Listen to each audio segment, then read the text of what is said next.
Good afternoon बंधुरा 12:30 बाजे আমার তো জানেই কুকিং টাইম। তো দুটো কড়াই বসিয়ে দিয়েছি। আজকে রান্না হচ্ছে এই যে নিরামিষ একটা ঝোল বানিয়েছি সব সবজি দিয়ে। তো এটা জিরে সম্বার দিয়ে দিয়েছি শুকনো এই সবজিটা দিয়ে ভালো করে নাড়াচাড়া করবো। এদিকে একটা কড়াইয়ে কালো জিরে ফোড়ন দিয়ে দিয়েছি। এখানে হচ্ছিল এই শাকটা হবে, কলমি শাকটা হবে। তো কলমি শাকটা দিয়ে নিই।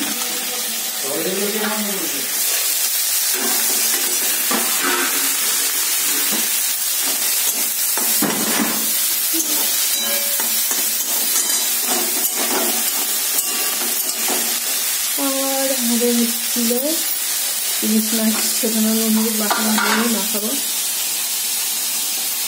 একটু হলুদ দিয়ে দিলাম,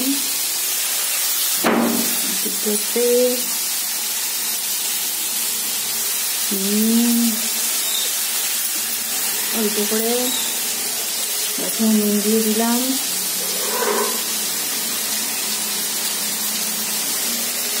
মাছটা নুন হলুদ মাছে ইলিশ মাছটা করবো হচ্ছে আলু বেগুন দিয়ে।